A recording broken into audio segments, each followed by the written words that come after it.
आता बघूयात इतरही टॉप 9 राजकीय बातम्या। काँग्रेसच्या पायाखालची जमीन सरकली आहे। काँग्रेसनं डॉक्टर बाबासाहेब आंबेडकर आणि सावरकरांचा वारंवार अपमान केलाय। काँग्रेसनं आता माफी मागायला हवी, फडणवीसांची काँग्रेसवर टीका। मुख्यमंत्री देवेंद्र फडणवीस हे गडचिरोली जिल्ह्याच्या पालकमंत्रीपदासाठी इच्छुक, मात्र बावनकुळे अजितदादा शिंदे चर्चा करून निर्णय घेतील आणि तो निर्णय मान्य असेल, फडणवीसांची प्रतिक्रिया। सत्ता कधीही माझ्या डोक्यात जाणार नाही, महाराष्ट्राला विश्वास देतो, मुख्यमंत्री फडणवीसांचं जनतेला वचन। धैर्यपूर्वक त्या आव्हानाचा सामना मी करतो आणि कधीही सत्ता ही माझ्या डोक्यात जात नाही।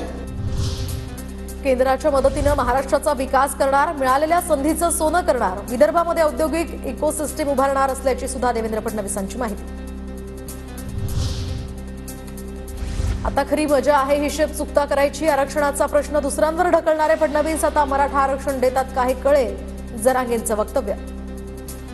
आता तर खरी मजा आहे हिशेब चुकता करायची, हो द्या आता।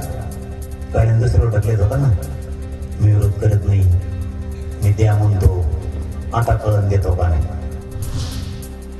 तर आरक्षणाचा हा प्रश्न मजा घेण्याचा नाहीये, आमच्या भूमिकेमध्ये कोणतंही अंतर नसून तिघं मिळून आम्ही निर्णय घेऊ, जरांगेंच्या विधानावर फडणवीसांची प्रतिक्रिया।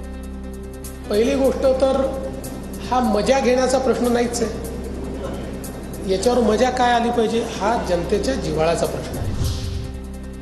मला मंत्रिपद मिळू नये म्हणून अनेकांनी प्रयत्न केले, पण मी साईबाबांचा भक्त आहे, मंत्र्यांपेक्षा मोठ्या पदावर जाईन, दीपक केसरकरांचं विधान सध्या चर्चेत। अनेक लोकांनी प्रयत्न सुद्धा केले मला मंत्रिपद मिळू नये म्हणून, त्यांची मला कीव वाटते। मला कधी माझं मंत्रिपद हे माझं देव ठरवत असतो, मी कदाचित मंत्र्यापेक्षा सुद्धा वरच्या